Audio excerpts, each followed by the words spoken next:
राम मंदिर का 2024 के चुनावी नतीजों पर पॉलिटिकल हिंदू रिपोर्ट लोगों के सामने रखते हैं।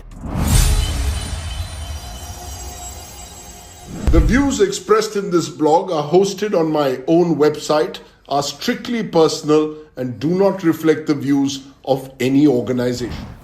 नमस्कार, हेलो एंड वेलकम टू आज की बात। हैप्पी न्यू ईयर, नए साल की आप सभी को शुभकामनाएं। ये वो प्रोग्राम है जहां खुले मन से विश्लेषण होता है। 2024 नया जोश, नई उम्मीदें, नया साल और एक बहुत महत्वपूर्ण साल, क्योंकि 2024 में आम चुनाव होने जा रहे हैं और सबकी निगाहें हैं कि क्या नरेंद्र मोदी जी हैट्रिक बना पाएंगे। कई सवाल होंगे इस साल में। साल के शुरुआत में इस जनवरी के महीने में आज की बात पर इस साल का पहला महत्वपूर्ण सवाल यह है, राम मंदिर का उद्घाटन होने जा रहा है। राम मंदिर का 2024 के चुनावी नतीजों पर कितना असर पड़ेगा? क्या राम मंदिर भाजपा के लिए, मोदी जी के लिए एक ब्रह्मास्त्र की तरह इस चुनाव में इस्तेमाल किया जाएगा? इसके पहले थोड़ा इतिहास देखिए। मैं पत्रकारिता में 1988 में आया, 1988 में। यह वो साल था जब पहली बार राम मंदिर के बारे में चर्चा हो रही थी। 1989 में बीजेपी ने पालमपुर में एक प्रस्ताव पारित किया जहां उन्होंने कहा कि हम पूरी तरह से विश्व हिंदू परिषद का समर्थन करेंगे इस राम मंदिर मूवमेंट में, राम जन्मभूमि मूवमेंट में, और रामशीला पूजन का जो कार्यक्रम हो रहा था उसमें हम शामिल होंगे। इसका बीजेपी को फायदा मिला। कैसे? 1991 में चुनाव होते हैं और राम लल्ला की चर्चा लेकर जो बीजेपी आगे बढ़ी थी, बीजेपी को उस चुनाव में 120 सीटें आती है। पहली बार 100 पार करती है बीजेपी। 84 में 2 सीटें आई थी। 91 के आम चुनाव में बीजेपी को 120 सीटें आती है। राम लल्ला और राम मंदिर का असर हुआ। फिर आप देखते हैं कि 1992 की घटना होती है, दिसंबर 6 की। बाबरी मस्जिद गिराई जाती है और उसके 6 महीने बाद चुनाव होते हैं उत्तर प्रदेश में, मध्य प्रदेश, हिमाचल और राजस्थान में। क्या होता है? बीजेपी उत्तर प्रदेश हारती है, हिमाचल हारती है, मध्य प्रदेश हारती है और राजस्थान में इंडिपेंडेंस के जरिए भैरव सिंह शेखावत की सरकार बनती है। यानी आप देखिए, इंटरेस्टिंग है।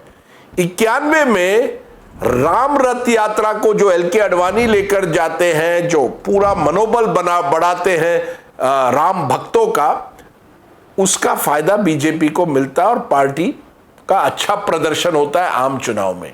लेकिन राज्य के चुनाव, मस्जिद के गिराने के बाद बीजेपी को हार झेलनी पड़ती है। और इसी वजह से मैंने सोचा कि यह सवाल पूछना आज चाहिए कि 30 साल बाद जब एक बार फिर आम चुनाव होने जा रहे हैं और मंदिर का इस बार उद्घाटन होगा, बीजेपी को इसका कितना फायदा हो सकता है। इस बात को लेकर मैं आपके सामने 7 मुद्दे रखूंगा। आप इनको गंभीरता से सुनिए। नंबर 1, ये जानिए कि जब 90 में मंदिर का मूवमेंट शुरू होता है, राम रथ यात्रा निकलती है, उसको टक्कर देने के लिए वीपी सिंह मंडल रिपोर्ट लोगों के सामने रखते हैं। यानी मंडल कमंडल को टक्कर देता है और जाति की राजनीति, धर्म की राजनीति को इस तरह से टक्कर देती है।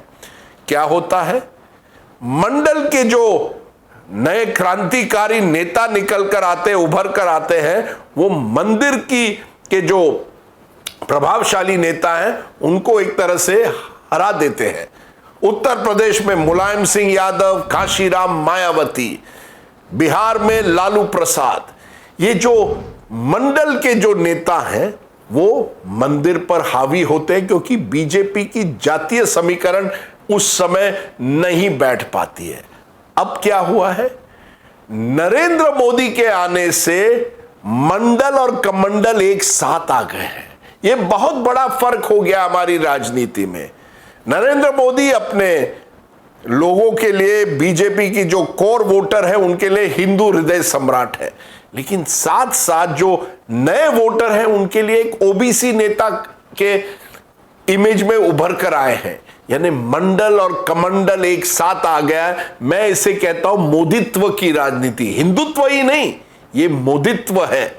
ओबीसी नेता, हिंदू हृदय सम्राट एक साथ आते हैं, इसका असर होता है।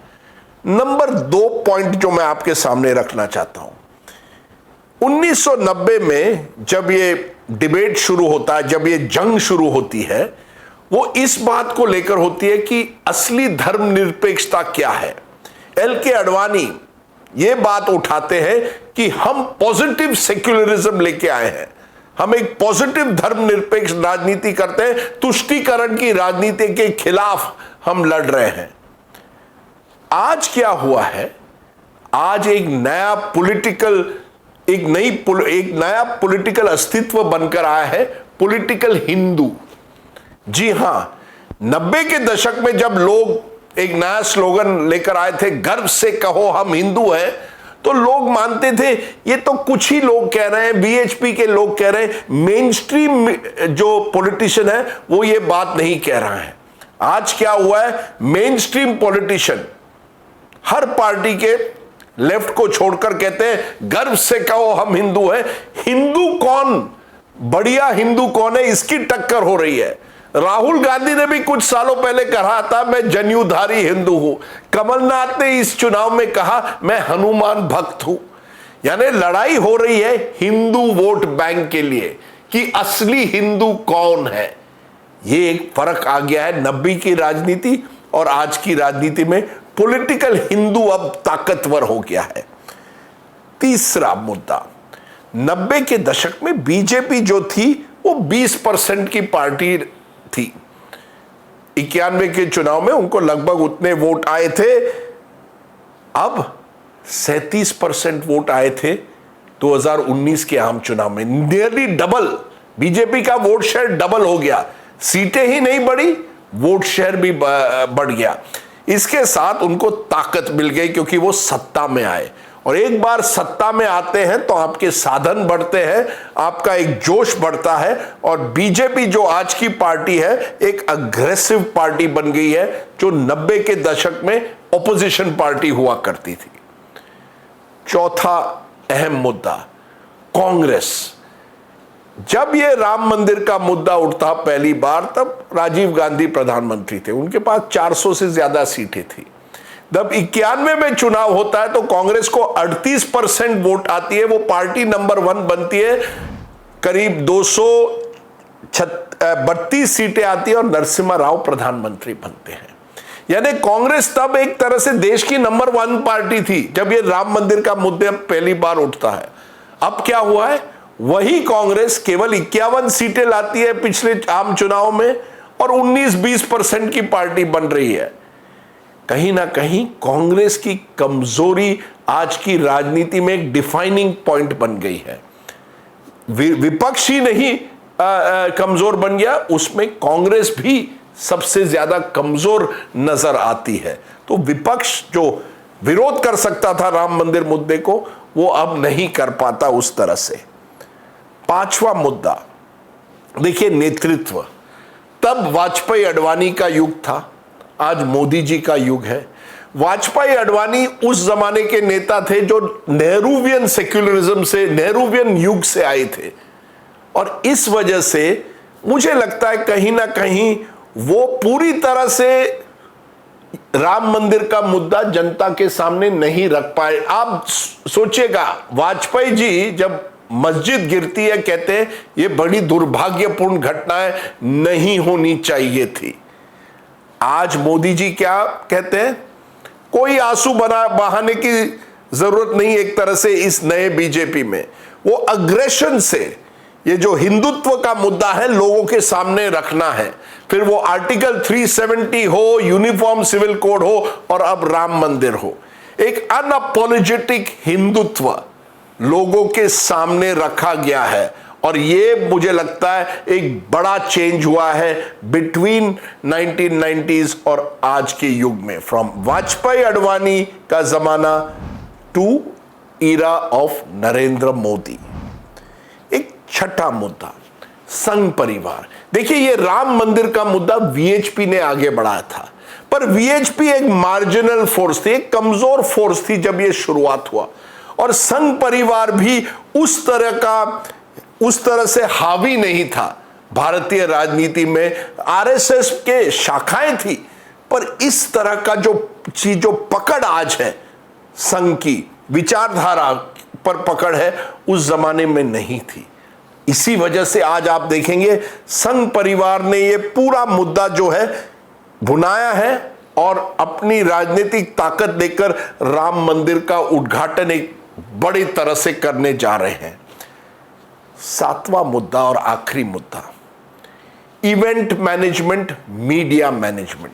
देखिए, कुछ साल पहले एलके अडवाणी ने कहा था कि Narendra Modi ji is a brilliant event manager. वो इवेंट करना जानते हैं, राजनीतिक स्पेक्टिकल करना जानते हैं, और यही होने जा रहा है जनवरी 22 तारीख को, जहां आप देखेंगे एक विशाल रैली, एक विशाल लेवल पर इनॉग्रेशन होगा, उद्घाटन होगा, जो हर दिशा में television, social media, digital media के जरिए दुनिया भर में दिखाया जाएगा। 90 के दशक में इक्के दुक्के 24 घंटों के चैनल हुआ करते थे। आज इसी देश में 400 से ज्यादा चैनल है, इतने वेबसाइट्स हैं, सोशल मीडिया है। इसके जरिए आप एक कम्युनिकेशन इंजन बनाया है, एक मशीन बनी है जो इस इवेंट को दुनिया भर में एक बड़े तौर पर फैला पाएगी। मोदी जी की कम्युनिकेशन जो इंजन है उसको कोई मैच नहीं कर सकता, उनके इवेंट मैनेजमेंट स्किल्स को कोई मैच नहीं कर सकता, और इसी वजह से आप देखेंगे जो जनता की भावना है वो और भी बढ़ेगी और भी उत्साहित होगी। This is therefore a made for multimedia age event in a way, और उसका लोगों के दिमाग पर जरूर कहीं ना कहीं असर होगा, उनकी भावनाओं पर असर होगा। तो मेरा जो सवाल था, क्या ये बीजेपी का ब्रह्मास्त्र है, उसका जवाब ये है, राम मंदिर जरूर असर करेगा, लेकिन केवल राम मंदिर नहीं, एक त्रिशूल है, एक त्रिमूर्ति है, जिसमें राम मंदिर का मुद्दा, मोदी जी का नेतृत्व और मोदी की गारंटी से जो लाभार्थी वर्ग उभर कर आया है, ये तीनों का मिश्रण होगा। किसका कितना कंट्रीब्यूशन वोटरों पर होगा, उनके मन पर होगा, ये जनता तय करेगी। लेकिन जानिए, ये राम मंदिर की जो टाइमिंग है, चुनावों के कुछ महीनों पहले, इसका 100% कहीं ना कहीं 2024 के इलेक्शन नैरेटिव पर असर होगा ही। जिस तरह से बालाकोट और पुलवामा का हुआ था 5 साल पहले, उसी तरह से राम मंदिर का भी इशू एक पॉलिटिकल हिंदुत्व को आगे बढ़ाने की कोशिश जरूर करेगा। सोचिएगा जरूर, और आप देखते रहिए मेरा ये YouTube चैनल, सब्सक्राइब करिए और आज की बात और स्ट्रेट बैट से जुड़िए। नमस्कार।